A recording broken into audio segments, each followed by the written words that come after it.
বড় ভাইয়ের বাসা থেকে ৬ মাস পর মা আজ আমাদের বাসায় এসেছে। মা আসাতে আমি আর আমার স্ত্রী শ্রাবণী খুশি হওয়ার চেয়ে বিরক্ত হয়েছি বেশি। মা বাসায় থাকা মানে উটকো ঝামেলা। সারা রাত কাশির শব্দে ঘুমাতে পারবো না। বাসার জিনিস এটা ওটা ভেঙে ফেলবে, মাঝে মধ্যে বিছানায় প্রস্রাব করে দিবে, আরও কত কি।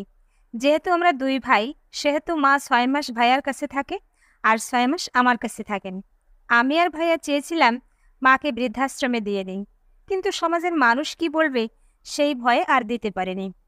মা আমার দিকে তাকিয়ে হেসে বলল, বাবা, তুই ভালো আছিস? আর এত শুকিয়ে গেছিস কিভাবে? চিন্তা করিস না, আমি এখন থেকে তোর প্রিয় খাবারগুলো রান্না করে খাওয়াবো। দেখবি তুই আগের মতো মোটা হয়ে গেছিস। মার কথা শুনে কিছুটা বিরক্ত হয়ে বললাম, আছি ভালো, আর স্বাস্থ্য ইচ্ছে করেই কমিয়েছি। তা না হলে শেষ বয়সে তোমার মতো সারা বছর অসুস্থ থাকবো। আমার কথা শুনে মা হাসতে হাসতে নিজের রুমে চলে গেল। এমন সময় শ্রাবণী আমায় ইশারা করলো একটু সাইডে আসার জন্য। আমি সাইডে আসতেই শ্রাবণী আমাকে বলল, মাকে এই রুমে থাকতে দিব না। রুমটা আমি নিজ হাতে সাজিয়েছি। তাছাড়া বিছানায় নতুন জাজিম রাখা। আত্মীয় স্বজন আসলে এইখানে থাকতে দেই। তোমার মা এই রুমে থাকলে রুমের ১২টা বাজিয়ে দিবে। আমি একটু চিন্তিত হয়ে বললাম, তাহলে মা কোথায় থাকবে? শ্রাবণী বলল, স্টোর রুমটা আমি কাল একটু পরিষ্কার করে বিছানা পেতে দিব। তুমি কালকে তোমার মাকে বলবে সেখানে গিয়ে থাকতে। সকালে ঘুম ভাঙল শ্রাবণীর চিৎকার চেঁচামেচি শুনে। আমি ঘুম ঘুম চোখে বিছানা থেকে উঠে শ্রাবণীর কাছে যেয়ে দেখি শ্রাবণী মার সাথে চিৎকার চেঁচামেচি করছে। আমি তখন শ্রাবণীকে বললাম, কি ব্যাপার, এত সকাল সকাল চিৎকার করছো কেন? শ্রাবণী রেগে গিয়ে আমায় বলল, চিৎকার তো এমনিতেই করছি না, আমার নতুন জাজিমে তোমার মা প্রস্রাব করে দিয়েছে। আমি নাকে আঙুল চেপে মাকে বললাম, রুমের সাথে বাথরুম, তবুও বিছানায় প্রস্রাব করে দাও কেন? আজ থেকে তুমি এই রুমে আর থেকো না। মা তখন বলল, তাহলে থাকবো কোথায়? আমি মাথা নিচু করে আমতা আমতা করে বললাম, স্টোর রুমে বিছানা করে দিয়েছি, সেখানেই থেকো। মা হাসি মুখে বলল, ঠিক আছে। মা যখন খাবার টেবিলে খাবার খেতে আসলো, তখন শ্রাবণী মাকে বলল, আপনার এখানে খেতে হবে না। ভাত ফেলে পুরো টেবিল নোংরা করে ফেলবেন, পরে আমার পরিষ্কার করতে হবে। আপনার খাবার আপনার ওইখানে দিয়ে আসব। মা কিছু বলল না, শুধু একটু হেসে চুপচাপ চলে গেল। বাজার থেকে কিনে আনা বড় কাতল মাছটা দেখে মা শ্রাবণীকে বলল, বৌমা, মাছের মাথাটা দিয়ে আমি মুড়িঘণ্ট রান্না করব। পিয়াস আমার হাতের মুড়িঘণ্ট খেতে খুব পছন্দ করে। শ্রাবণী বিরক্ত হয়ে বলল, আপনার নোংরা হাত দিয়ে কিছু রান্না করতে হবে না। প্রস্রাব পায়খানা করে হাত ঠিকমতো পরিষ্কার করেন কিনা কি জানি। তাছাড়া রান্না করলে দেখা যাবে এটা ওটা ভেঙে ফেলেছেন। মা কিছু বলল না, শুধু আমাদের দিকে মুচকি হাসি দিয়ে চলে গেল।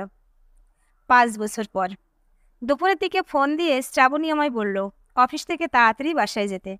আমি আতঙ্কিত হয়ে বললাম, কাব্য, আমার ৮ মাস বয়সী ছেলে, ঠিক আছে তো? শ্রাবণী হেসে বলল, হুম, ঠিক আছে, কিন্তু তুমি তাড়াতাড়ি আসো। অফিস থেকে বের হয়ে রিকশায় উঠলাম। ভালো করে খেয়াল করে দেখলাম রিকশাওয়ালার ছেলেটা যুবক বয়সী। আর নর্মালি আমরা যে ভাষায় কথা বলি, ছেলেটা সেই ভাষায় কথা বলে। রিকশাওয়ালার ছেলেটাকে বললাম একটু তাড়াতাড়ি যেতে। একটা রেস্টুরেন্টের সামনে ছেলেটা রিকশা থামিয়ে আমায় বলল, স্যার, একটা কথা বললে কিছু মনে করবেন? আমি বললাম, কি কথা? রিকশাওয়ালার ছেলেটা অসহায়ের মতো আমার দিকে তাকিয়ে বলল, এসব হোটেলে তো আপনি খাওয়া দাওয়া করেন, আপনি নিশ্চয়ই জানেন কোন খাবারটা ভালো হবে। এই হোটেল থেকে সবচেয়ে দামি খাবারটা আমাকে একটু এনে দিতে পারবেন? আমি টাকা দিচ্ছি। আসলে আমি গরিব মানুষ, এই হোটেলের দারোয়ান আমাকে এই ময়লা শরীরে ঢুকতে দিবে না। আমি অবাক হয়ে বললাম, তুমি যেহেতু গরিব মানুষ, তাহলে এত দামি খাবার খাওয়ার কি দরকার? ছেলেটা মুচকি হেসে বলল, স্যার, আমি না, আমার মা খাবে। রেস্টুরেন্টে থেকে একটা পিৎজা কিনে এনে রিকশায় বসলাম। রিকশাওয়ালার ছেলেটা রিকশা চালাচ্ছে, আর আমি তখন অন্য কিছু ভাবছি। হঠাৎ রিকশাওয়ালার ছেলেটা বলল, স্যার, আপনিও আপনার মাকে অনেক দামি দামি খাবার কিনে খাওয়ান, তাই না? আমার ক্ষমতা নাই মাকে এত দামি খাবার খাওয়ানোর, তবুও চেষ্টা করি কিনে খাওয়াবার। ৯ দিন ধরে দুপুরের খাবার না খেয়ে টাকা জমিয়ে আজকে এই খাবারটা কিনতে পেরেছি। আমি অস্পষ্ট গলায় বললাম, খুব ভালোবাসো মাকে? রিকশাওয়ালার ছেলেটা হাসতে হাসতে বলল, আমরা সন্তানরা মাকে যতটা ভালোবাসি, মারা তার চেয়ে ১০০০ গুণ বেশি আমাদের ভালোবাসেন। আমি যে খাবারটা মার জন্য নিয়ে যাচ্ছি, মা কিন্তু সেটা কখনোই একা খাবে না। আগে মা আমাকে খাওয়াবে, তারপর পরিবারের অন্যদের খাওয়ানোর পর অল্প একটু মুখে দেবে।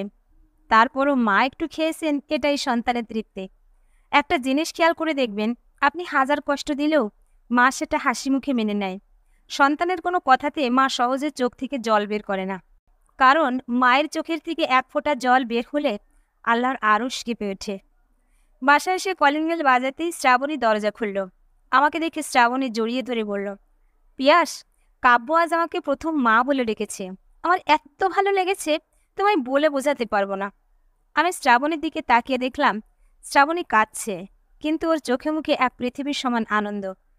সেদিন খেয়াল করলাম শ্রাবণী ওর বান্ধবীর বিয়েতে যাবে বলে তৈরি হয়ে যখনই কাব্যকে কোলে নিল, ঠিক তখনই কাব্য শ্রাবণীর কোলে প্রস্রাব করে দিল। আমি যখন বললাম, এই কাব্যকে নামাও কোল থেকে, ও তো তোমার শাড়ি নষ্ট করে দিচ্ছে, শ্রাবণী রাগী চোখে আমার দিকে তাকিয়ে ইশারা করলো চুপ থাকার জন্য। তারপর একটু পর বলল, হুট করে এইভাবে চিৎকার করলে কেন? তোমার চিৎকার শুনে তো আমার ছেলের ভয়ে প্রস্রাব আটকে যেত। আমার ছেলে প্রস্রাব করে আমার পুরো শরীর নষ্ট করে দিলেও আমার কোনো সমস্যা নেই। শ্রাবণীর কথা শুনে আমি কিছু না বলে চুপচাপ অন্য কিছু ভাবতে লাগলাম।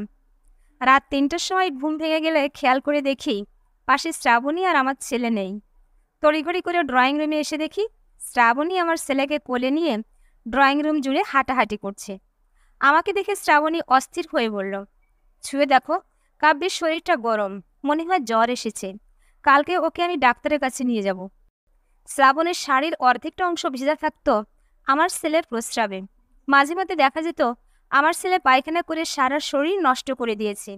শ্রাবণী বিন্দু পরিমাণ ঘৃণা না করে 2 হাতে সেগুলো পরিষ্কার করত। রাতের পর রাত ছেলেকে কোলে নিয়ে হাঁটাহাঁটি করত। আমার পাশে বসে আমার ছেলে কাব্য চিৎকার করে কান্না করছে, কিন্তু আমি ওকে কোলে নিয়ে শান্ত করছি না। শ্রাবণী রান্নাঘর থেকে দৌড়ে এসে কাব্যকে কোলে নিয়ে আমায় বলল, তুমি এমন কেন? ছেলেটা কখন থেকে কান্না করছে, তুমি একবারও কোলে নিলে না? আমি মুচকি হেসে শ্রাবণীকে বললাম, ছেলেকে এতটা ভালোবেসো না, পরে ছেলের অবহেলা সহ্য করতে পারবে না। শেষ বয়সে অসুস্থ হয়ে বিছানায় প্রস্রাব করে দিলে ছেলে তোমাকে বকাঝকা করবে। নতুন জাজিমের নষ্ট যেন না হয়, সেজন্য তোমার স্থান হবে স্টোর রুমে। শেষ বয়সে ছেলেকে আদর করে কিছু রান্না করে খাওয়াতে পারবে না, একসাথে বসে ছেলের সাথে খেতেও পারবে না। এমনকি আমার যদি আরেকটা সন্তান হয়, তোমাকে নিয়ে ভাগাভাগিও হতে পারে। বছরে 6 মাস এক ছেলের অবহেলায় বেঁচে থাকবে, আর 6 মাস অন্য ছেলের অবহেলায় বেঁচে থাকবে। শ্রাবণী আমার কথাগুলো বুঝতে পেরেছিল, তাই ছেলের দিকে তাকিয়ে নীরবে অনবরত চোখের জল ফেলছিল। আমি বাসা থেকে বের হয়ে মায়ের কবরের পাশে বসে মাকে বললাম, মা, তুমি আমাকে ক্ষমা করো না। আমি আজ থেকে শুধু বেঁচে থাকবো তোমাকে দেওয়া কষ্টগুলো নিজে ভোগ করার জন্য। এতক্ষণ সাথে থাকার জন্য ধন্যবাদ প্রিয় বন্ধুরা। গল্পটা ভালো লাগলে লাইক, কমেন্ট ও শেয়ার করতে পারেন। আর এরকম আরও নতুন নতুন গল্প শুনতে আমার চ্যানেলটা সাবস্ক্রাইব করে পাশে থাকুন। ধন্যবাদ।